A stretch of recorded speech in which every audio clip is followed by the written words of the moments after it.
I call the Lake Mills Plan Commission meeting of October 27, 2015 to order. We'll proceed with roll call. Mr. Foster? Here. Mr. Holman? Ms. Lazaris? Here. Mr. Lynch? Mr. Magnuson? Here. Mr. Schwark? Mr. Pearson? Here. Item number 3 is correction and or approval of the minutes, July 28, 2015.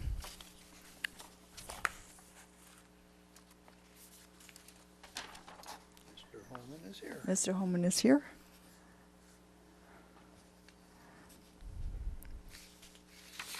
I stole your chair.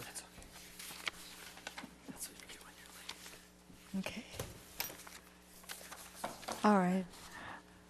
We are at item number 3, correction and or approval of the minutes of July 28, 2015. I'll make that motion to approve them as written. Is there a second on the minutes? Second. Okay. So moved and seconded. Any discussion on the matter? Okay. All right. In that case, we'll proceed with a roll call vote on the minutes. Mr. Holman? Aye. Ms. Lazaris? Aye. Mr. Magnuson? Aye. Mr. Pearson? Mr. Pearson? Oh, Mr. my name, Pearson? I'm sorry, I didn't Yeah. hear you. Mr. Pearson? Here, aye, yes, present, yes, Mr. Foster? Aye. whatever we need.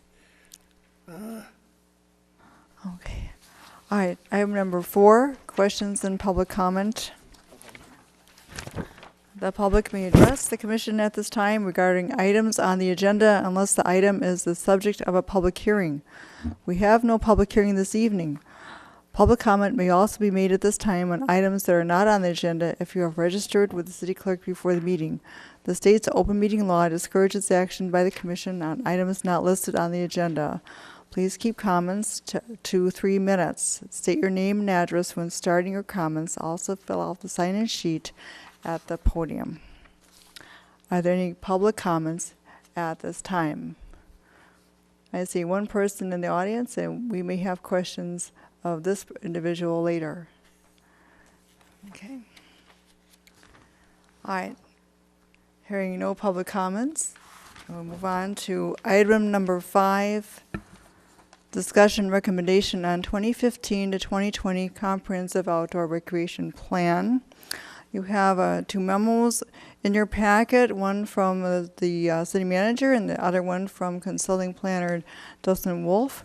The main point of the manager's memo about the Comprehensive Outdoor Recreation Plan is that it does provide direction in maintaining quality system while developing new parks and recreational facilities as Lake Mill grows. Plus, a current plan keeps the city eligible for state and federal grants and provides the community with planning principles and guidelines for park and open space improvements. The memo from consulting planner Dustin Wolf mirrors many of the points that contained in the city manager's memo. The comprehensive plan the comprehensive plan does frame long-range comprehensive park and open space needs and also sets out strategies for development over the next 5 years. The plan does meet standards for grant funding eligibility. The plan has been adopted by the Park Board as of July 22nd, 2015.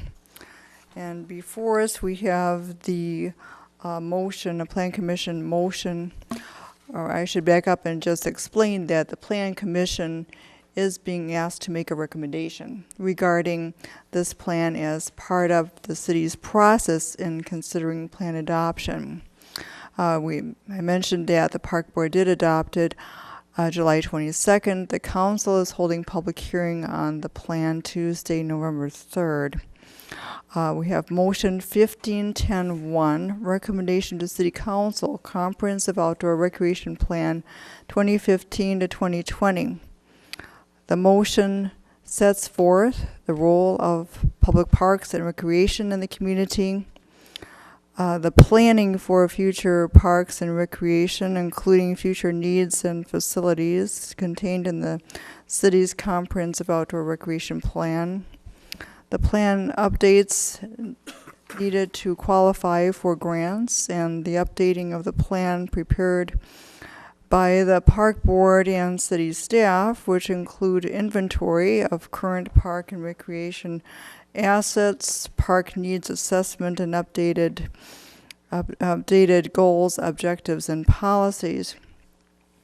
The motion refers to review of this plan by the Plan Commission and sets forth the Plan Commission recommendation for a public hearing and adoption by the City Council.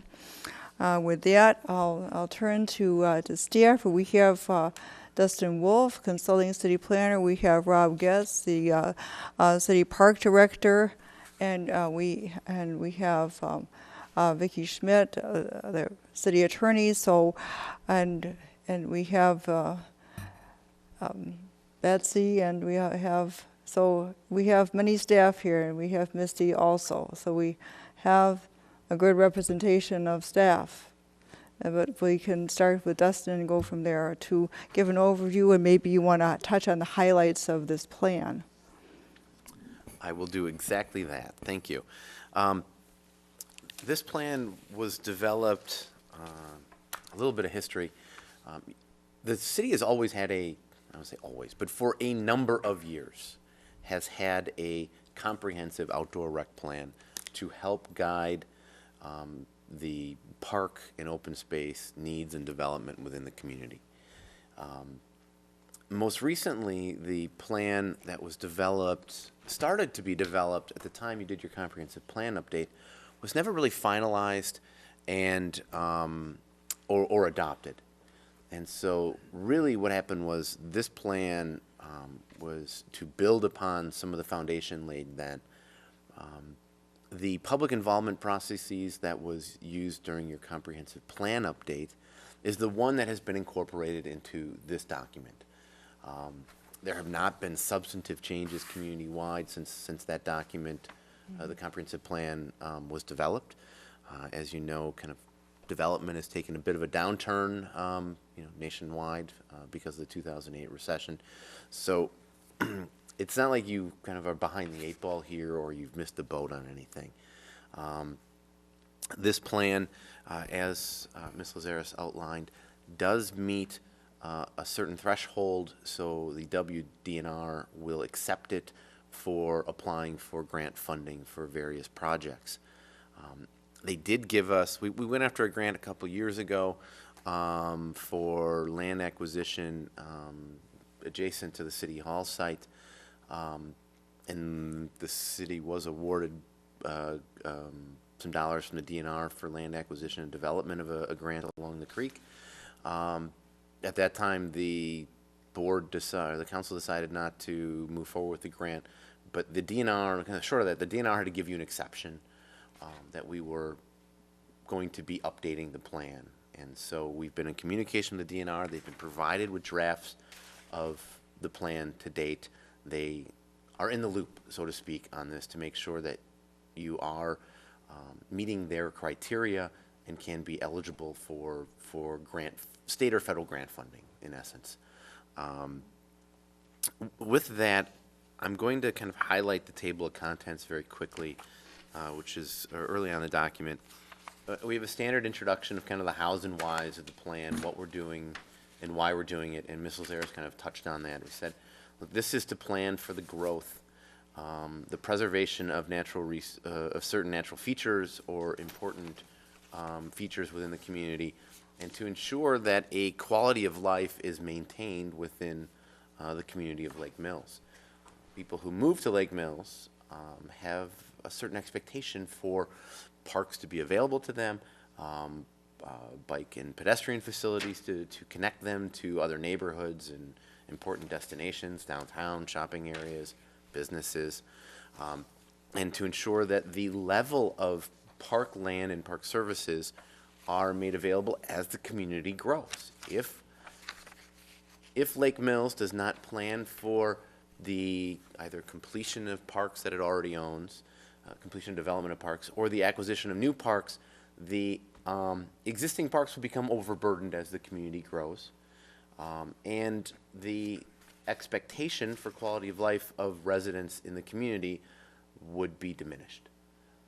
They are expecting the communities to have parks kind of in convenient location, and to be able to serve, whether it's organized activities, baseball, softball, soccer, football, whatever it may be, but also to be able to preserve either important natural features or provide access to natural features, things such as the lake, creeks, and such, some of the wetland areas, for nature viewing. So that's what this plan builds on. We do go into detail, background information that kind of is a, what's here? What is the topography of the community, the landforms, the existing conditions of the world of Lake Mills, to kind of set the stage. We then walk through the demographics of the community. So how many people are here now? How many people are expected to be here in the near and kind of far future? The rationale behind that is so we can start to plan for how much parkland do we need, or how many trails or miles of trails, bike ped facilities do we need to serve our community as it grows. That has been the way the city has planned for its growth and for the provision of these type of improvements over the last few decades, and we're going to continue to do so. It's to ensure that, yes, the city has responsibility to acquire parklands, but as development occurs, there has historically been the requirement that developers also provide parkland as a dedication requirement based upon certain growth models, and we'll talk about that in a little bit. We review our existing plans. Again, what does Jefferson County say? What does the city's comprehensive plan say? What did the last park plan say about future growth? So you can see we're trying to make sure the table of contents and the document itself lays out well so people can understand how we're getting to the recommendations that are brought forward in this plan. Generally, a show your work. There is a lot of planning that has occurred within the community and around the community, meaning neighboring communities, the county, even at the state level between the Ashland State Park and the Glacial Heritage Natural Area that's planned for really in the heart here of Jefferson County. So we talk about that. We highlight the existing park and recreational facilities. Think of that as an inventory of what's here now. We worked extensively with Rob on that to make sure it's as snapshot in time can be as accurate as it is. Again, to understand what's here so you know what's necessary to serve not just your existing population, but future population within the parks you have. And then that leads to, ultimately, what are we going to grow into? So Chapter 5 is the goals, objectives, and strategies, and that talks about how decisions are made within the community as it relates to park facilities and recreation facilities, that it is important to have bike ped facilities within the community, that it is important to have park facilities, that it's important to work with our neighboring communities, kind of the hows and whys of that. Builds on some of the things in the comprehensive plan and then in the past park plans. Chapter 6 is the park and recreation standards. This hasn't changed. These are based on national standards. The National Recreation and Park Association puts together standards based on population. How many acres you should have, and we'll talk in a little more detail about those in a minute. But think of it as an understanding of what those park types are, what kind of radii or service area they're intended to have, what those typical park or recreation facilities have within them. Again, we use that as a foundation for developing your park system and the growth of the park system in the future. As I said, they haven't changed from the last two iterations of your plan. because they're based on, by and large, based on national standards. Some tweaking a little bit for what's appropriate for Lake Mills, but the foundation is the national standards. We're really going to focus our energies on chapters 7 and 8. This is the meat of the document. So I'm going to have us flip to page 54, if you can. And we have a variety of analysis of the existing park and recreation facilities. So we have that quantitative analysis, the numbers analysis. How many acres of parks of varying types do you have? What does the national standard say? And then how much should you have? And then the qualitative analysis, which is the kind of warm fuzzy side of how are we moving forward with park and recreational facilities.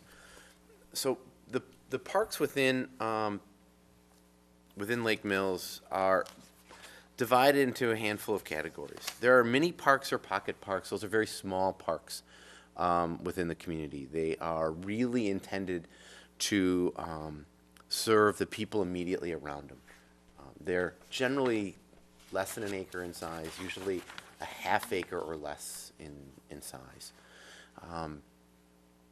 These are nice because it's generally a small playground and maybe a bench, maybe some grass area for running around in, because they're close to within a neighborhood. They're, usually we can walk to them within a couple of minutes. One of the issues with those types of parks is they're labor intensive to maintain and to operate. And I'm looking over at Rob. We don't want to discourage these types of parks being developed in the future. But this plan has a small shift in policy where it's not focusing its energies on those types of facilities. Really, this plan says we'd like to encourage development, a private development, to have that type of park. Think of a multifamily development that would come in. They might have their own, if you had 30 or 40 multifamily units, they might have their own playground space and congregating space, maybe an area with some grills or, where you could kick a ball around. Small area within their development. It's not really open to the public, but it is certainly a park-like space available to its residents, right?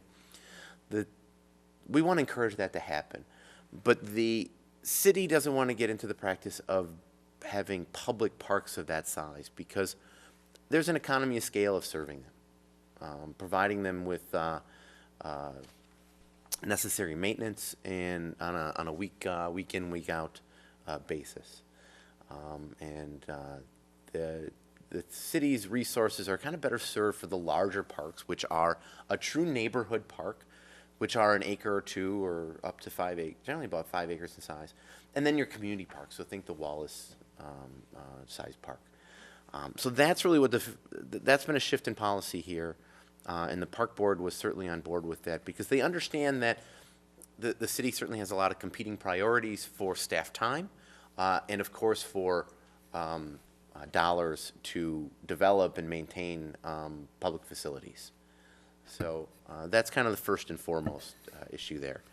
The neighborhood parks, the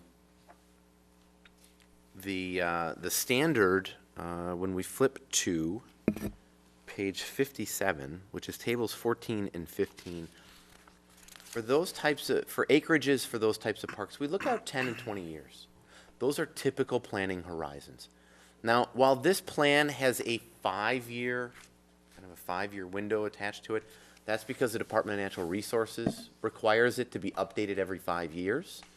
When we look at acreage needs, we really do look longer term, and that's that 5 to 10 year window. 10 to 20 year windows, to get an idea how many additional acres are necessary. And moving part and parcel with this map, is the map 4. Map 4 kind of shows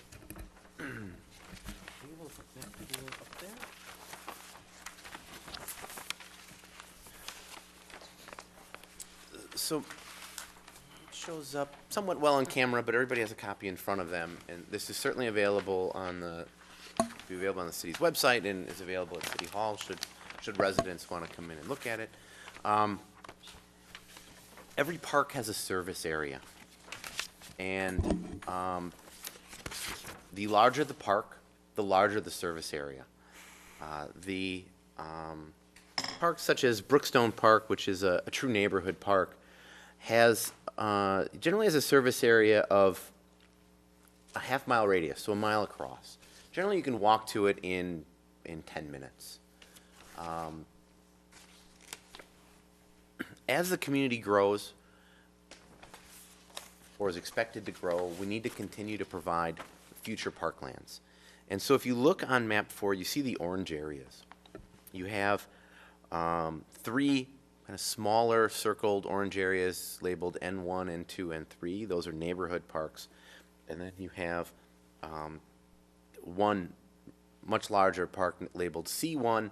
That's a community park. So neighborhood park, think Brookstone Park size area. Community park is a Wallace type park. You're talking 20, 30, 40 acres for a community park. They're going to have multiple ball diamonds or fields, soccer fields, football fields. They're going to have formal parking lots and lighting. They may have, like you're developing in Wallace Park, a splash pad or some sort of water feature. They'll have trails. They'll have a concession facility and a bathroom facility or an area you can rent or pavilion, open air shelter area where you could have picnicking and such. Those are community park. Neighborhood parks generally have playground facilities for smaller children, usually under the age of 10. They will typically not have formal parking facilities. You just park on street. They might have some trails, but they'll have some unprogrammed grass area, where you can kick a ball around or throw a ball around, but usually don't have a formal field or diamond there. They might have a basketball court depending upon the community needs and desires for that area. And then they'll have picnic tables and benches in an area where families can sit or congregate. They might have an open air pavilion. And again, that's the area, that's where the city is going to be focusing its efforts as it grows for future parkland. It's still going to encourage development to have small parks to serve their immediate needs, but the city of Lake Mills is really going to be focusing on neighborhood parks to service a larger geographic area, and again, community parks to serve the greater community as a whole. The future needs for outlined in tables 14 and 15 really says, and then over the next 10 years or so, you're going to need about 17 acres worth of neighborhood parks. And then community parks gets much larger. But by and large, as development occurs, we need to start planning for the location of those future parklands based on future growth patterns, which aligns with the comprehensive plan. So if you think future growth south of the Glacial Drumlin Trail, which seems wide open and agricultural right now, with the reconstruction of Highway 89 and the new utilities that are going in and the extension of sewer south of the Glacial Drumlin Trail, the city is expecting that development is going to occur down there and has been planning for it appropriately. The other growth area is an area that was in 2006, 7, and then kind of right on the edge of 2008, was north of the interstate. There was development that went through the platting process. It did not develop, obviously, but it has been planned for future neighborhood development on the north side, north of the interstate and east of 89, and then again future commercial growth up there. So there's going to be need for parkland, and that's what map 4 is showing you. When we are in Chapter 8, that's the recommended park and open space improvements. So we talk about, trying to find a specific page to turn to.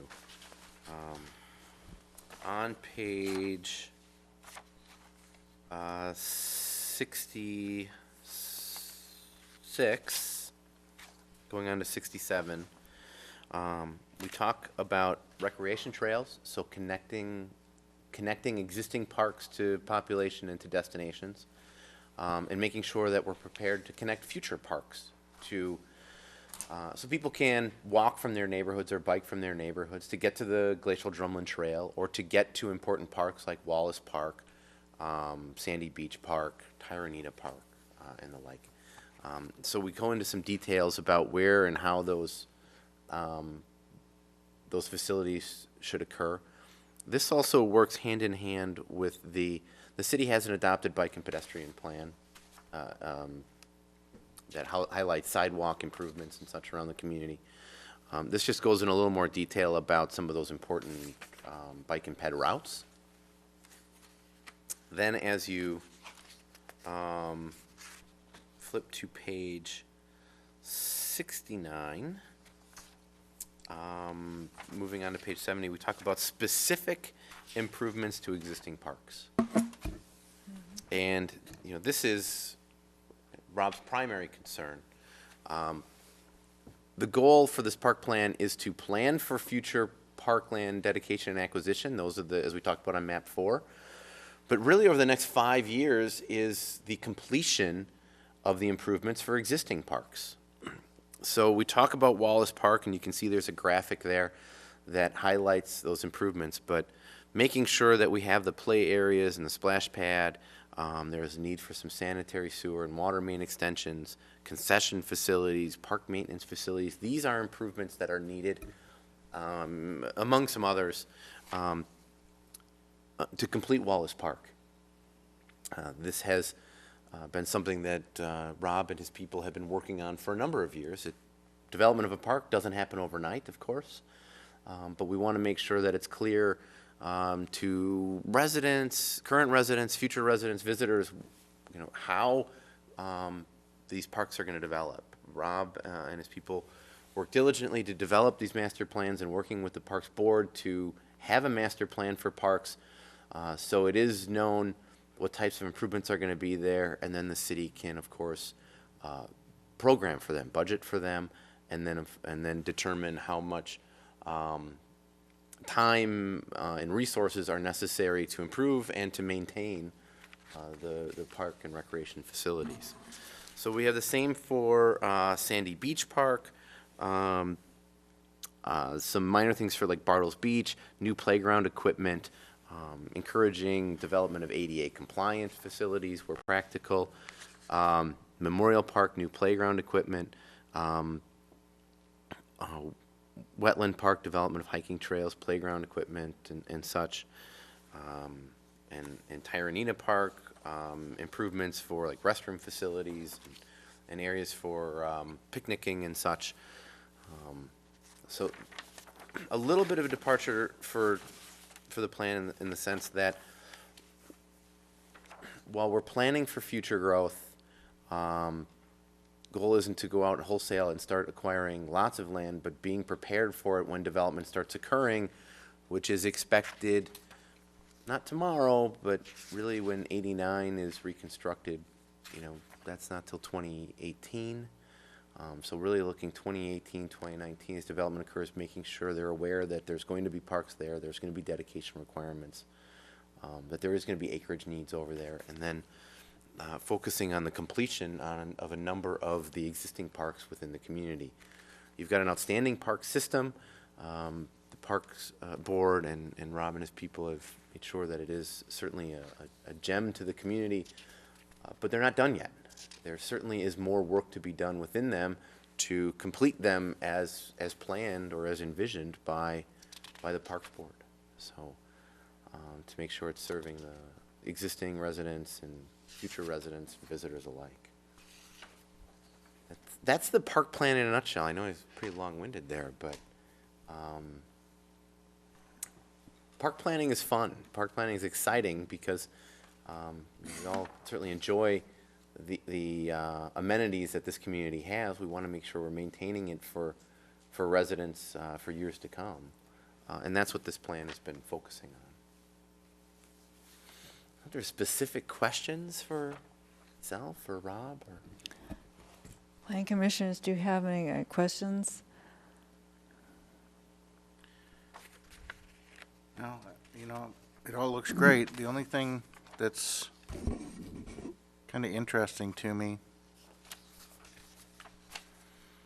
is we're still showing a planned park up on the corner of Water Street and Main.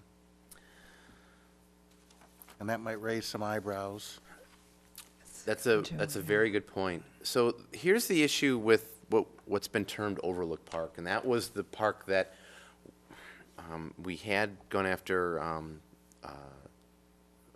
the federal, really state, but it comes from the federal government funds for, and needed to be in the park. The long term is the DNR does not like buildings over the creek. So that's the long term. Yeah. You'll note in the plan, the staff and the Parks Board have said this park is still a good idea to make sure that it maintains public presence and it ties in with what's happening on the west side of 89, which is the dam reconstruction area. The DNR is going to want to see those buildings come down at some time in the future.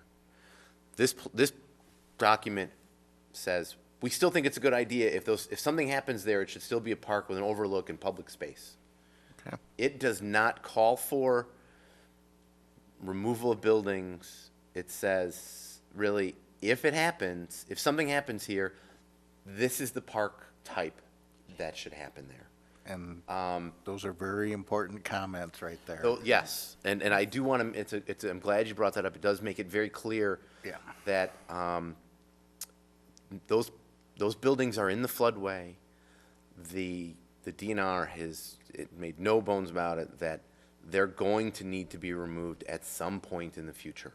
Right. Whether or not that's because the DNR is going to put so much pressure on those property owners that the DNR can say, you can't make any improvements to your property. Right. They can ensure that you can't have any permits. That's Nice. that's separate from the That's from what real the fair. city may want. Right. Okay, but I want to make sure that clear. That's the DNR, and so the DNR doesn't want to see those types of whether it was in Beaver Dam, they required the tearing down of a number of buildings over their creek, and the daylighting of that creek that they had that was underground. It's a similar situation here. You know, the DNR as an entity can impose some of those things. If Steve Wilkie was here, he could talk about what this does to the city's insurance ratings and such. I am not versed enough to talk about that, but because those properties are in the floodway, and because those buildings exist within the floodway, it does have an impact on city's insurance ratings. So at the end, in the long term, the DNR wants those buildings removed. Yeah, and I like that we're planning ahead in case something happens, but we aren't pushing it. No, we are not dictating. We are talking about the importance of that corner because of the fact that it's on the edge of the downtown, because there will be a new green space north of at the edge of 89 and Water. and Lake, and that the dam area is being reconstructed to have kind of this open spillway area, so as a park-like setting, that all of this could tie in, ultimately connect over to City Hall. But no, we are not, we're trying to make it very clear, we are not calling for the removal of buildings. Thank you. If they're in the floodplain, we're definitely in the floodplain here. This has got to be 6 feet lower than what is out there. No, you're actually You're not. above. Yeah. They have basements in some cases, and again, they're built over the waterway. Yeah, I know they are, yeah. But this building is not. No, I understand it's not built over the water, but as far as the floodplain is concerned, as far as topography, we are lower here than what they are there. No, not actually. You drive downhill coming down here off 89. But it's based on where their building foundations are, and you don't have that issue. Oh, foundations Yeah. you're worried about? Okay. Yeah. So again, the DNR wants them gone. Obviously, we remember what had happened. It was a lot of conversation at that time about the buildings and long-term of that. The DNR can make it challenging for any property owner to make any improvements there. And again, it does have those buildings do have an impact on the city's insurance ratings, so Thank you. certainly. That's all I. Okay. All right, commissioners, any further comments on the plan? Well, I actually read most everything here. I really did. Right. Sat down and went through it all. I- It's very aggressive and very expensive. Well, if And one a were 40-acre park, I thought that's I'm not trying to be derogatory, I'm just looking at Central Park in New York is, Yes. what happens at night in that place. Looking for the future as far as safety net is concerned. Well, I know safety was called out a number of times in the document, so, and I know if anyone is more interested in safety, it's going to be Mr. Gatz, who that's quite a concern with parks. It's an important point, of course, safety. The city certainly strives for that. But Wallace Park is 30 acres. A number of acres is the woodland area. And 30 acres sounds large, but as you start putting things into it, it gets eaten up pretty quickly. I wouldn't say Wallace Park has a safety problem. It depends on the design. You have a lot of eyes on Wallace Park. And development on the south of Glacial Drumlin. Again, you're going to look at designing your parks in such a way, locating them in such a way that there will be a lot of eyes on those parks to ensure that. I just hope we use some some common sense with the amount of acreage that we're going to require a developer to put into parks when, and I haven't heard Rob speak yet, but what you summarized was some of these parks are not developed. So now, we're gonna have a new development and a park requirement, and all these parks aren't developed. And every time you have a park, you got to mow the lawn. So then you're going to need staff, and that's just the beginning. And then you start putting structures in there, and these aren't the ones we have aren't fully developed yet. And I'm just wondering where we're going with it ultimately. It's seriously, if you have this document ahead of you, and if it's in planning or requirements or whatever, and you can't find it in here, you just plain are stupid. So the document is comprehensive. The point that I'd like to make is, I'd like to know exactly what we're going to require the developers in the south, the South Lake Mills after the 89 is developed, so we don't require like a 30-acre park, another park that's not developed, just another lawn to mow. You know what I mean? Well, I understand what you're saying but that you have to remember that growth area is a long-term growth area for the community. It has been planned for medium-density residential down there for quite some time. If we do not show the location of future parks, when a developer comes in, we can't say, we need to earmark some lands. Now, how that happens is kind of a combination of things. One is the requirement for developers to either dedicate land outright, and it's usually a square footage amount based on the number of units they have. Most communities, it's somewhere in the 1,000 to 1,500 square feet of land per dwelling unit that they would have to dedicate, or they would pay a fee in lieu of dedication so the city could then acquire parkland. And in many cases, if you take a large farm that would comes in to be developed as a park as a subdivision, and the city shows a park there, you would then usually negotiate with the developer and the existing property owners around it to say, all right, Mr. Developer, you're required to dedicate, and I'll just pick an arbitrary number, 50,000 square feet of land area. That's like an acre. But we need 5 acres in that area for a neighborhood park. So the city would then make sure that the development works that the city would have to acquire some land at whatever the cost is, and then the developer is contributing their kind of component. So I get all Yeah. that, Dustin. I get all that part. I mean, that's a very good explanation. But already the rules have changed in developments. You used to be able to create a development with streets and buildings, but now you already have to earmark stormwater detention, area with easements, utilities. Gradually, you get so many restrictions that I'm just saying we got to. I'd like to see a pretty good common sense approach to it. Down the road. I'm not against parks. I just hope Brookstone was very common sense. I didn't say I Oh. didn't say that it wasn't. You just got to watch earmarking, 30-acre parks. I is all. understand what you're saying, but I feel the city has had a good track record, and I feel like your comments are coming off as the city hasn't been a good partner with developers, and that's the hesitation. I would hate for that message to come out to someone who would be watching this kind of at home on their own, whether it was Wallace Park or Brookstone Park.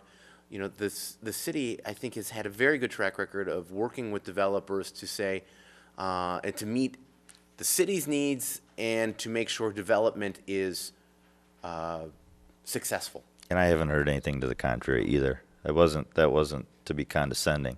It was more futuristic.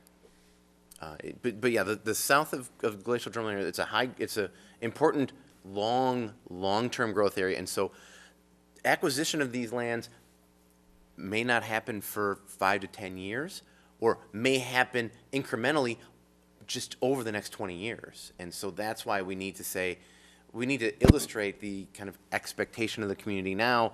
And of course, the devil is in the details. It is how the community works with developers and someone owns those properties where a dot is shown. And so it does come down to how does the city work with those property owners, whether it's a developer or a farmer today, in making these things happen. Who makes the decision whether we put the park on the acreage or we get the fees in lieu of? Is that the Parks Department? Is it public opinion? No, the Parks Board has the option, and then you as the Plan Commission have the option to accept one versus the other. review it.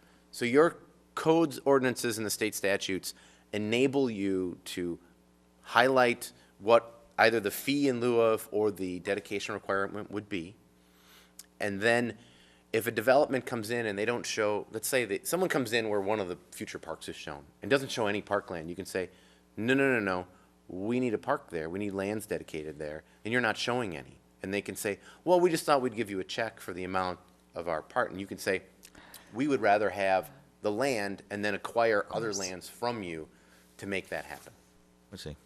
So it's not an individual person. It is the Parks Board makes a recommendation, and then you make a recommendation, and then the council is the ultimate decision maker on what's going to happen. If that makes sense. And Mr. Foster had a question. Yeah, and correct me if I'm wrong from talking with you earlier. My understanding is this plan sort of helps change direction a little bit and allows us to spend more to complete our current parks than putting money towards new stuff. This plan prioritizes completion Okay. of your existing park facilities while simultaneously keeping an eye on the needs for future parkland as growth occurs. And working with Rob and then the Parks Board was, we need to make sure that we aren't missing opportunities when development occurs to ensure that we are providing the quality of life, the recreation facilities that residents have grown accustomed to or expect for our community as development's occurring. But there isn't the expectation that you're going to suddenly start putting shovels in the ground on some of these lands. You may acquire lands and you may acquire some farmlands down there and continue to lease them back to the farmer until such time as it's ripe to start grading and developing and such. Rob has always had the same concerns that Mr. Holman raised about staffing levels to be able to serve the facilities that they have.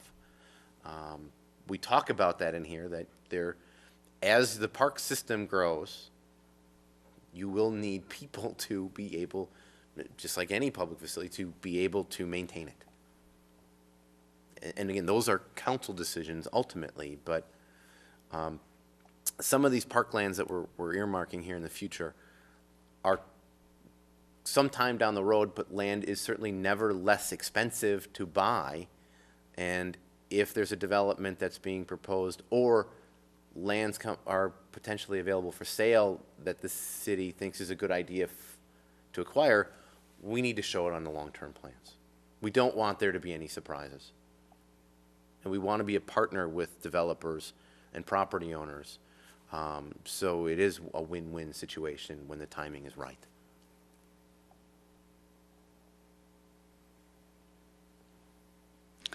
Plan commissioners, are there any other comments on the plan? If not, I just caught a couple of edits. You can certainly provide those to me, and I will Okay. gladly make those. Okay, I'll show them to you. Okay. Okay. Do we need a motion?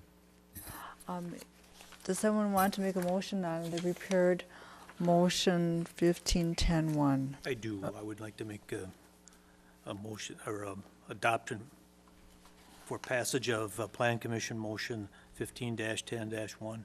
Okay, Second. it's been moved and seconded. Is there further discussion? Okay, if not, then I'll take a roll call vote. Ms. Lazarus? Aye. Mr. Magnuson? Aye. Mr. Pearson? Aye. Mr. Foster? Aye. Mr. Holman? Aye. Motion passed 5-0. Okay. All right. That brings us to item 6, recommendation for future agendas. In the minutes from last time, there were 2 items that were discussed for future agendas. And does anyone wish to bring that back to the table? Justin has a question. Oh, I'm sorry.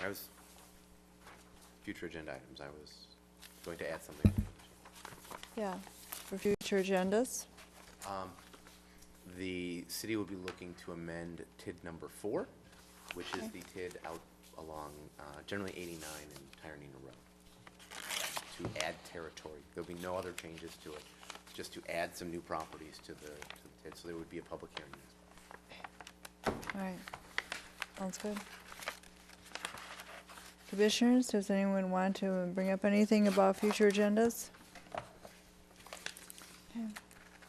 All right, in that case, I'll go on to item number 7, and I'll entertain a motion to adjourn. So moved. Is there a second? Second. Been moved and seconded. Any disagreement? All right, in that case, we're adjourned.